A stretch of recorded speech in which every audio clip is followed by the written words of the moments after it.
TV पर लगातार बारिश और बाढ़ की खबरें दिखाई जा रही थी। मोहन भी मजदूरी का काम करने शहर गया हुआ था।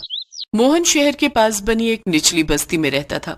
जब उसने लौटते हुए एक दुकान पर चल रही खबर सुनी तो वो घबरा गया। आज की बड़ी खबर, कई निचले इलाकों में बने घरों में पानी घुस गया है। आलम यह है कि कच्ची बस्तियों में रहने वाले सैकड़ों गरीब परिवारों का सारा सामान बह गया है। यहाँ तक कि लोगों के पास आटा, नमक और खाने का राशन भी नहीं बचा। कई लोगों को अपने रिश्तेदारों के घर जाकर रात गुजारनी पड़ रही है। जल्दी से जल्दी सब लोग निचली बस्तियों को खाली कर रहे हैं। भैया, ये खबर कितनी देर पहले की है? ये तो सुबह ही आ रही थी। क्या हुआ, कोई परेशानी है क्या? हाँ भैया, मेरा घर भी निचली बस्ती में है, इसलिए चिंता में हूँ। अच्छा, चलता हूँ, राम राम। पता नहीं घर का क्या हाल होगा। कब से सोच रहा था छत ठीक करवा लूं, पर क्या करूं, बारिशों में कोई मजदूरी का काम ही नहीं देता। थोड़ा सामान खरीद कर घर ले जाता हूं। पता नहीं ज्यादा बारिश बढ़ गई तो कुछ खाने पीने को भी मिले या नहीं। मोहन परेशानी की हालत में अपने आप से बातें करता हुआ जल्दी जल्दी कदम बढ़ा रहा था। बारिश की वजह से शहर की सड़कों पर भी पानी भर गया था। मोहन के पास 100-200 रुपए थे, जिनका वो खाने पीने का सामान खरीद कर घर पहुंचता है। उसकी पत्नी और बच्चे घर में घुसे पानी को बाहर फेंक रहे थे। सावित्री, रुको, मैं तुम्हारी मदद करता हूँ। लाओ, बाल्टी मुझे दो। कितनी देर से बारिश आ रही है, रुकने का नाम ही नहीं ले रही। बारिश रुक जाए तो थोड़ा पानी घरों से नीचे उतर जाएगा। चिंता मत करो सावित्री, अब तो रात का समय है। हम कल सुबह ही शहर चले जाएंगे। यहाँ रहना अब खतरे से खाली नहीं। पूजा, बिट्टू, ये लो बच्चों, ये खाने का सामान लाया था, इसे वहां सूखी जगह पर रख दो। मोहन और सावित्री काफी देर तक घर से पानी निकालने का प्रयास करते हैं। कुछ देर बाद बारिश रुक जाती है। माँ बापू, बारिश रुक गई। अगर रुकी रहे तो कोई परेशानी नहीं होगी, फिर से शुरू हो गई तो हमें ये जगह खाली करके जाना ही होगा। ये लो, थोड़ा सा खा लो। जब से आए हो तब से तुमने कुछ भी नहीं खाया। अरे मोहन, अरे सामान बांध ले, पता नहीं कब हमें यहाँ से जाना पड़े। सब लोग बस्ती के बाहर बने बड़े पुल पर जा रहे हैं। हाँ, बांध रहा हूँ, बस थोड़ा कुछ खा लूं। सुबह से कुछ भी नहीं खाया है। सुबह तक देखते हैं क्या होगा। अगर जरूरत पड़ी तो सामान बांध ही लेते हैं, जल्दी जल्दी निकल जाएंगे। सावित्री सारा सामान बांध लेती है और सुबह होने का इंतजार करते हैं। मोहन थका हुआ था, इसलिए उसे लेटते ही गहरी नींद आ गई। बच्चे भी वहीं सो गए। सुबह सावित्री की आंख खुली तो उसने देखा कि उनकी खटिया के आसपास ढेरों पानी भरा हुआ है और लोग भागा दौड़ी मचा रहे हैं। अरे मोहन भैया, जल्दी चलो। अरे निचले इलाके में बारिश के कारण बाढ़ आ गई है, हमें जल्दी ही पुल पर पहुंचना होगा। सावित्री, जल्दी बच्चों को उठा, वरना बहुत देर हो जाएगी। बाढ़ का पानी बढ़ता ही जा रहा है और बारिश भी तेज हो गई है। पूजा, बिट्टू, उठो बच्चों, हमें यहाँ से जाना होगा। सावित्री, सारा सामान बाढ़ के पानी में भीग चुका है। अब कुछ भी ले जाना खतरे से खाली नहीं। बस किसी तरह अपनी जान बचा लेते हैं। चल, तू पूजा का हाथ पकड़, मैं बिट्टू का हाथ पकड़ता हूँ। अभी मोहन बिट्टू का हाथ पकड़ने आगे ही बढ़ा, तभी मकान की छत टूटकर नीचे गिर गई और छत का एक टुकड़ा बिट्टू के सिर में जा लगा। बिट्टू के सिर से खून बहने लगा। बिट्टू बेहोश हो गया। बिट्टू, मेरे बच्चे, सुनो जी, कुछ करो। बिट्टू के सिर से खून बह रहा है, ये आंखें भी नहीं खोल रहा। घबरा मत सावित्री, बिट्टू को कुछ नहीं होगा, मैं कुछ करता हूँ। बारिश में बाढ़ के गहरे पानी में मोहन इधर उधर सबसे मदद मांगने लगता है। ओ भैया, तुम उसौर जा रहे हो तो किसी डॉक्टर को भेज देना। भैया, तुम्हारी बड़ी मेहरबानी होगी। अरे भाई, इतनी बारिश में इस बाढ़ के पानी में कोई डॉक्टर नहीं मिलेगा। सब शहर में रहते हैं, यहाँ निचले इलाके में कोई डॉक्टर नहीं आएगा। भैया, यहाँ डॉक्टर मिलना बहुत मुश्किल है। एक काम करो, तुम पुल तक पहुँच जाओ, हो सकता है वहाँ कोई सुरक्षा कर्मी मिल जाए। हाँ, ये ठीक रहेगा, मैं अभी जाता हूँ। हे भगवान, मेरा बच्चा, उसकी रक्षा करना प्रभु। बाढ़ के पानी में तैरता हुआ मोहन पुल तक पहुंचने की कोशिश कर रहा था। उधर सावित्री का रो रो कर बुरा हाल था। बिट्टू की तबीयत बिगड़ती जा रही थी। घर में पानी भरा हुआ था और खून से लथपथ बिट्टू बेहोश पड़ा था। कहाँ रह गए जी, जल्दी आओ, हमारे बिट्टू की तबीयत बिगड़ती जा रही है। मेरे बच्चे, आंखें खोल, इसका तो बदन बुखार से तप रहा है। हे ईश्वर, अब तो आप ही का सहारा है, इन्हें जल्दी से भेज दो। मोहन किसी तरह पुल तक पहुंचता है, पर वहां भी भगदड़ मची हुई थी। भैया, यहाँ पर कोई डॉक्टर मिलेगा कहीं? तुमने कोई आसपास डॉक्टर देखा है?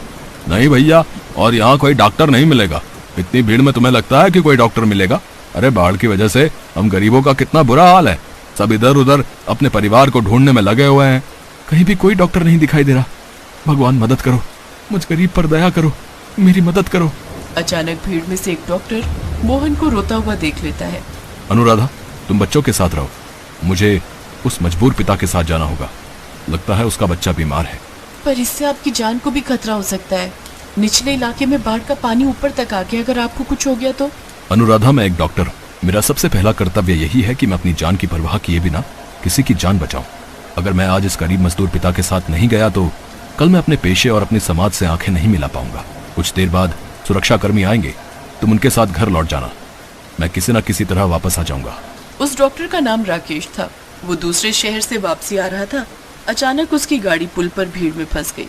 आगे का पुल टूट चुका था, इसलिए कोई भी सहायता के बिना शहर तक नहीं जा पा रहा था। इसी बीच जब डॉक्टर राकेश ने मोहन को रोते बिलखते डॉक्टर के लिए पूछते देखा तो उससे रहा नहीं गया और अपना फर्ज निभाते हुए वो मोहन के पास पहुंचा। सुनो, मैं डॉक्टर हूँ, तुम्हारा बेटा कहाँ है? मुझे जल्दी से ले चलो। आप डॉक्टर हो? हे भगवान, आपका लाख लाख शुक्र है। आप मेरे साथ कैसे जाओगे डॉक्टर साहब? आगे पानी भरा हुआ है, मेरा घर निचले इलाके में है। चिंता मत करो, मुझे तैरना आता है, मैं तैर कर तुम्हारे साथ चलता हूँ। आपकी बहुत बहुत मेहरबानी डॉक्टर साहब। इस मुसीबत की घड़ी में आप मेरे लिए अपनी जान खतरे में डाल रहे हो। भगवान आपका भला करे डॉक्टर साहब। वो उस तरफ मेरा घर है, आइए डॉक्टर साहब, वहाँ उस तरफ। डॉक्टर राकेश को तैरना आता था। बड़ी मुश्किल के साथ वो मोहन के साथ उसके घर तक पहुंचते हैं। बिट्टू की हालत बहुत नाजुक थी। डॉक्टर राकेश ने जल्दी जल्दी बिट्टू का इलाज करना शुरू किया। आसपास घर में पानी भरा हुआ था, हर तरफ परेशानी ही परेशानी। फिर भी डॉक्टर राकेश ने हिम्मत नहीं हारी। अपना फर्ज निभाते हुए डॉक्टर राकेश ने बिट्टू का पूरी तरह इलाज किया। कुछ समय पश्चात बिट्टू को होश आ गया। बारिश अब तक थम चुकी थी। पानी धीरे धीरे घरों से उतरने लगा, पर घरों की हालत बहुत खराब थी। सब सामान बह चुका था। लोग इधर उधर भूखे प्यासे घूम रहे थे। घबराने की कोई बात नहीं है मोहन, मैंने सुरक्षा कर्मियों को फोन मिला दिया है, वो कुछ देर में यहाँ आ जाएंगे। उनकी तरफ से सभी निचले इलाकों के लोगों को पूरी मदद मिल जाएगी। अच्छा, अब मैं चलता हूँ, बिट्टू को समय पर दवा। जैसे डॉक्टर राकेश जाने लगता है, मोहन उनके पैरों में गिर जाता है। डॉक्टर साहब, विपदा की इस घड़ी में कोई भी इतनी सहायता नहीं करता जितनी आपने मेरी की है। मेरे घर के चिराग को बुझने से बचा लिया। मोहन, मैं तो बस अपना कर्म कर रहा था, और कर्म करने की प्रेरणा मुझे ईश्वर देते हैं।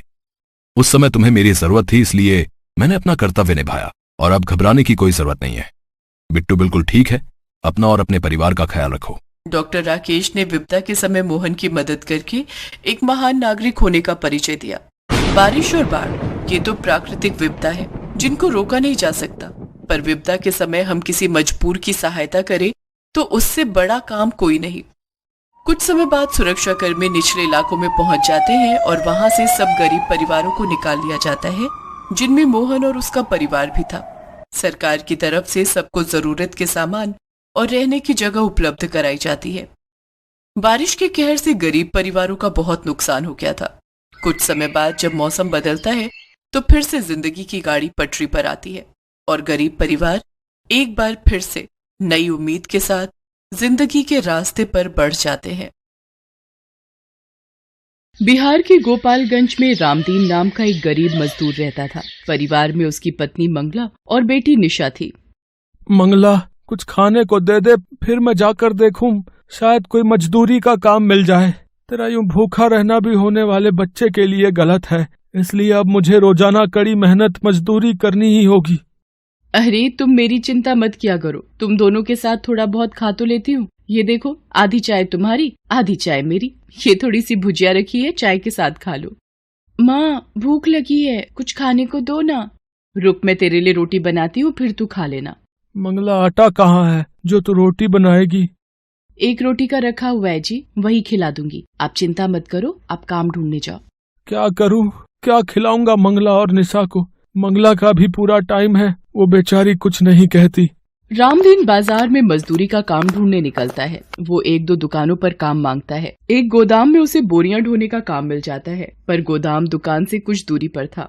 देखो, ये दुकान का लड़का तुम्हें गोदाम पर ले जाएगा। हाँ, तुम्हें गोदाम की बोरियां यहाँ दुकान पर लाकर लगानी है, ठीक है? ठीक है सेठ जी, मैं ले आऊंगा। रामदीन पूरा दिन गोदाम की बोरियां पीठ पर लाद कर सेठ की दुकान में उतारता रहा। अरे कितनी बोरियां रह गई हैं भाई, दुकान बंद करने का समय हो रहा है। सेठ जी, बस 4 बोरी और बाकी हैं। रामदीन सारी बोरियां दुकान पर रख देता है। सेठ रामदीन को बदले में 300 रुपए देता है। उन रुपयों से रामदीन कुछ खाने का खरीदता है और घर जाता है। मंगला, ये थोड़ा राशन ले आया हूँ, कुछ दिन तो निकल ही जाएंगे। मंगला उस दिन फिर दाल चावल बनाती है, जिसे देखकर निशा बहुत खुश होती है। माँ, आज आपने खाने में दाल चावल बनाए हैं, मुझे ये वाली दाल बहुत अच्छी लगती है। ये ले, फिर थोड़ी और दाल ले ले बिटिया। मंगला, ये आज तो काम मिल गया, पर आगे कैसे गुजारा होगा। मानसून भी अपने उफान पर है और गोपालगंज का तो तुम्हें पता ही है, कब बाढ़ का कहर हम गरीबों पर टूट जाए कौन जाने। मुझे तो तुम्हारी चिंता हो रही है, तुम्हारी डिलीवरी का वक्त निकट आ रहा है, बस गोपालगंज में सब कुछ ठीक रहे। रामदीन इसी चिंता में था कि मॉनसून आ गया है, कोई काम नहीं मिला तो घर कैसे चलेगा। अगले दिन मंगला, मैं देखता हूँ पड़ोस के विजेंद्र भैया बता रहे थे कि एक इमारत की मरम्मत के लिए किसी को मजदूर चाहिए। पता करके आता हूँ, शायद मिल जाए। बाहर तो बारिश हो रही है, कैसे जाओगे? अरे ज्यादा दूर नहीं जा रहा, पास ही में जा रहा हूँ। रामदीन एक पन्नी ओढ़कर बारिश में काम ढूंढने निकलता है। अचानक बारिश बहुत तेज होने लगती है। वो एक चाय की छोटी दुकान के नीचे खड़ा होकर बारिश रुकने का इंतजार करने लगता है। चाय की दुकान पर कुछ ग्राहक भी बारिश रुकने का इंतजार कर रहे थे। चाय वाले की दुकान पर एक रेडियो चल रहा था जिस पर गोपालगंज की खबरें आ रही थी। बता दें कि गोपालगंज जिले में लगातार हो रही बारिश और नेपाल से पानी डिस्चार्ज किए जाने से गंडक नदी का पानी तेजी से गांव में प्रवेश कर रहा है। मांझावा सदर प्रखंड के कई गांव में बाढ़ का पानी घुस चुका है। लोग बाढ़ के पानी से त्राहिमाम कर रहे हैं। हे भगवान, ये क्या हो गया? बाढ़ का पानी तेजी से गांव में आ रहा है, मुझे घर जाना होगा। अरे ये पानी का बहाव तो बढ़ता ही जा रहा है। रामदीन खबर को सुनकर घबरा जाता है और तेजी से घर की ओर भागता है। रामदीन के घर में पानी भर चुका होता है। आसपास के लोग जल्दी जल्दी घरों को खाली करके भाग रहे होते हैं। आप आ गए, ये देखो पूरे घर में पानी भरता ही जा रहा है। बापू, मुझे डर लग रहा है। अरे घबराओ मत, कुछ नहीं होगा मंगला। निशा को मैं कंधे पर बैठा लेता हूँ, हमें जल्दी यहाँ से निकलना होगा। सुनो जी, लगता है मेरा बच्चा होने का वक्त आ रहा है। मुझे दर्द महसूस हो रहा है जी, घबराहट से लगता है बच्चा नीचे आ रहा है। हे प्रभु, क्या करूँ? विजेंद्र भैया को बुला कर लाता हूँ। अब विजेंद्र भैया। रामदीन, जल्दी से जरूरी सामान बांध ले, निकलना है वरना कोई नहीं बचेगा, सब बाढ़ में बह जाएंगे। विजेंद्र भैया, मंगला को बच्चे का दर्द शुरू हो गया है, वो चल भी नहीं पा रही है। अरे बेचारी को इस मुसीबत में ये बड़ी परेशानी होनी थी। जल्दी चलो जी। एक काम कर, ये खाट पर भाभी को लेटा, फिर इसी पर ले जाना पड़ेगा, कोई और रास्ता नहीं है अब।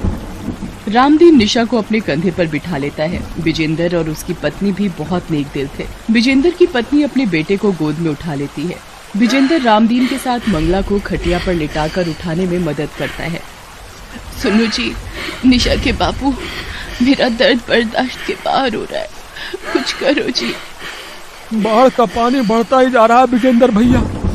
अरे हिम्मत मत हार रामदीन, भगवान सब ठीक करेंगे। लोग पानी के बहाव से बचने के लिए इधर उधर भाग रहे थे। आज पता नहीं एक गरीब पर बाढ़ का कहर आया हुआ था, मानो सब कुछ ले डूबेगा। मंगला की हिम्मत जवाब दे रही थी। अब एक ही उपाय है रामदीन, भाभी को किसी नाव में सहारा दिलवाना होगा, कोई नाव में लिटाने की मदद कर दे बस। अरे भैया, मेरी बीवी का बच्चा होने वाला है, अपनी नाव में जगह दे दो भैया। भाई, हम खुद 5 लोग हैं, हमारी नाव इतना वजन नहीं संभाल पाएगी भाई। रामदीन बहुत लोगों के आगे गिड़गिड़ाता है। मंगला की तबीयत बिगड़ने लगती है।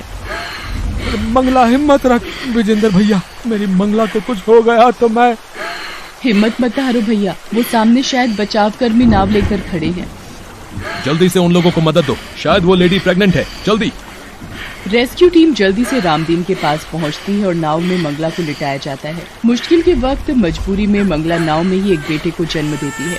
सब लोगों की मदद से मंगला की जान बच जाती है। कुछ देर बाद सुरक्षा कर्मी मंगला और उसके बच्चे के साथ सभी को एक सुरक्षित जगह पर पहुंचा देते हैं। आपका बहुत बहुत शुक्रिया साहब, आज आपने हमारी मदद की। ये हमारा फर्ज था जो हमने निभाया, इसमें धन्यवाद की कोई बात नहीं।